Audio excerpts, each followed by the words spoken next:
ताली दिएर सम्मान गरिदिनको लागि पनि म अनुरोध गर्दछु। मैले हाम्रो नाम उद्घोष गरेन, त्यसैले क्रमशः यहाँ उपस्थित हुनुभएका कक्षा 10मा अध्ययनरत सम्पूर्ण भाइ बहिनीहरू क्रमशः लाइनमा लामबद्ध भएर आएर सम्मान कार्यक्रममा शुभकामना आदान प्रदान कार्यक्रममा सहभागी भइदिनको लागि म हार्दिक अनुरोध गर्दछु। सहभागी हुने हुनुहुन्छ उहाँहरूले पक्कै पनि परीक्षा राम्रो गर्नुहुनेछ र आफ्नो अभिभावकको र आफ्नो र विद्यालयको सपनालाई पनि साकार पार्नुहुनेछ भन्ने हामीलाई विश्वास आएको छ। किनभने जबसम्म बच्चाले आफैले सेल्फ स्टडी गर्दैन, स्व अध्ययन गर्दैन, तबसम्म शिक्षकले पढाएको भरमा मात्रै हामी सफलतामा पुग्न सक्दैनौँ। र अहिलेको पढाइमा खालि शिक्षकहरू अत्यन्त प्रासिक यस्तो भएर हामीले देख्न सक्छौँ। जबसम्म स्व अध्ययनलाई हामीले अगाडि बढाउन सक्दैनौँ, जबसम्म गएर सिक्ने जो चाहिँ एउटा सिद्धान्त छ त्यसलाई हामीले अगाडि बढाउन सक्दैनौँ, तबसम्म हाम्रो चाहिँ सिकाइ कमजोर हुन्छ र हामीले पनि परीक्षामा राम्रोसँग नतिजा प्राप्त गर्न सक्दैनौँ। र हरेक विद्वानहरूले पनि भनेका छन् वास्तवमा सिकाइ गरेर सिक्ने हो, गरेर सिकेको सिकाइ दिने हुन्छ। लामो समयसम्म हाम्रो मानिसपटलमा रहिरहन्छ। त्यही अनुसार सम्पूर्ण विद्यार्थी भाइ बहिनीहरूले पनि स्व अध्ययनलाई पक्कै पनि ध्यान दिनुहुनेछ भन्ने हामीलाई विश्वास लागेको छ। यसरी सम्मानमा अगाडि हाम्रो सहायक प्रधानाध्यापक दुर्गादु बस्ने सर र सहायक प्रधानाध्यापक शिवलाल पन्थेश्वरले पनि क्रमशः सम्मान गर्दै हुनुहुन्छ।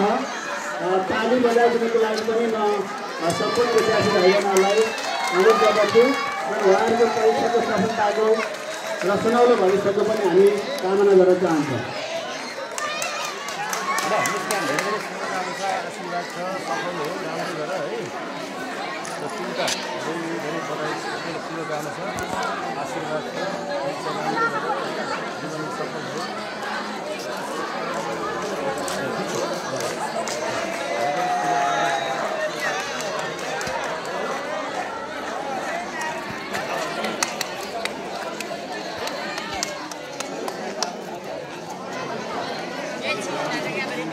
सबै भाइ बहिनीहरू क्रमशः लाइनमा आइदिनु होला।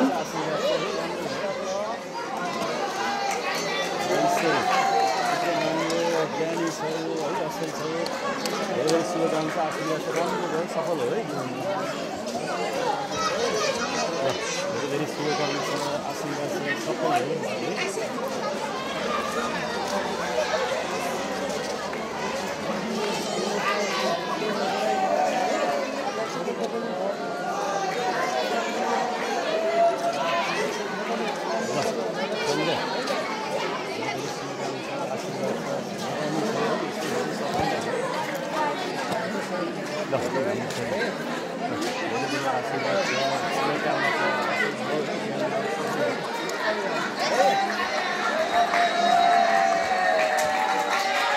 सम्पूर्ण बाँकी रहेका विद्यार्थी भाइबहिनीहरू क्रमशः यस सम्मान कार्यक्रममा सहभागी हुनको लागि म हार्दिक अनुरोध गर्दछु।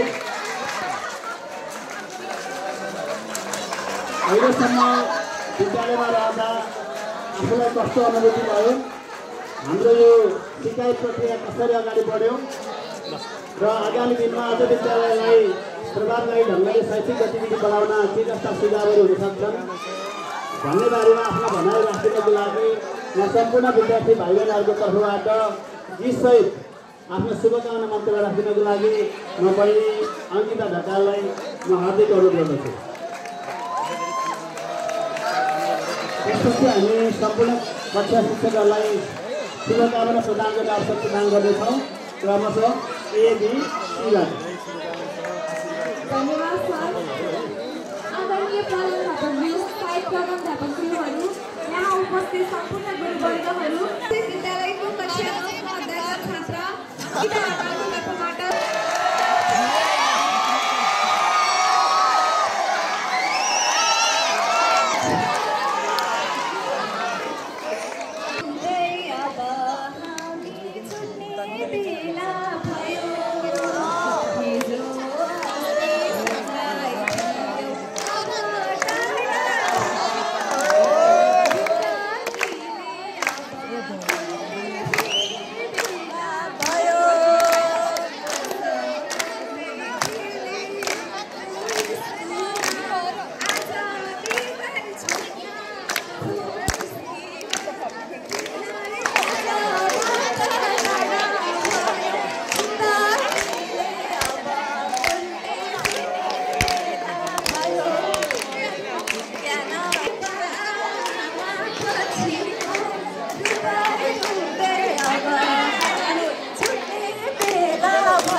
साथीसँग यसरी जिस्कन बाछा मुटु फुटेर हामी छुट्ने बेला भयो हिजो अस्ति सँगै थियौँ आजबाट टाढा भयो जिन्दगीले अब उल्टे फिर्ने बेला भयो तिमी कहाँ म कहाँ पुग्ने हो साथी तिमीलाई अब कहाँ देख्ने हो रुँदै रुँदै अब हामी छुट्ने बेला भयो हिजो अस्ति सँगै थियौ आजबाट टाढा भयो जिन्दगीले अब कोल्टे सँगै थियौ अब टाढा हुन लाग्यो जिन्दगीले अब कोल्टे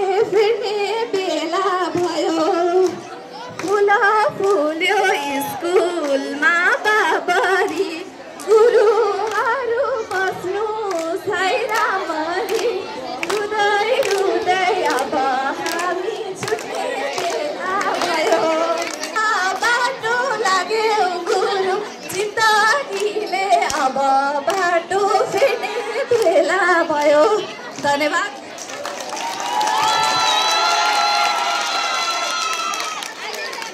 हामीलाई माया गरेका छौँ जबबाट म यस स्कुलमा आएँ मैले यहाँको टिचरहरूको प्रशंसा र हौसलाले गर्दा नै म यहाँ आएको छु यहाँको यस निर्मल माध्यमिक विद्यालयको गुरुहरूको एउटा राम्रो पक्ष भने के छ भने एउटा नर्मल बालबालिकालाई पनि एउटा थोरै प्रतिभा भएको बालबालिकालाई पनि उहाँहरूले राम्रोसँग हौसला दिएर प्रशंसा गरेर अगाडि बढाउनुहुन्छ कसैले कोही भन्दा कमी छैन भन्ने भावना उहाँले हामीलाई जागृत गराउनुहुन्छ उहाँहरूले हामीलाई दिएको माया र सम्झना सधैँभरि स्मरणीय रहनेछ हामी उहाँहरूलाई कहिले पनि भुल्न सक्दैनौँ र पछि आफ्नो सपना पुरा गरेर पक्कै पनि एक न एक पटक यस स्कुल फर्कनेछौँ ल जारी बेलामा सबैलाई बाई बाई हस्त धन्यवाद जय निर्मल धन्यवाद फेरि पनि हाम्रो पुनर्मिलन हुन्छ खालि केवल एउटा शुभकामना आदान प्रदान मात्रै हो भाइ बहिनीहरूलाई केवल हामीले सम्मान र सुनौलो भविष्यको कामना मात्रै गरेका हौँ जीवनमा हाम्रा आगामी दिनहरूमा फेरि यस्ता थुप्रै हामी चाहिँ सँगै रहेर थुप्रै कार्यक्रमहरू गर्नेछौँ भन्ने हामीलाई विश्वास लागेको छ अब यसैले शुभकामना मन्तव्य राखिनको लागि कक्षा 10बाट हाम्रो बिमला नेपाली मिश्रमा हार्दिक अनुरोध गर्दछु।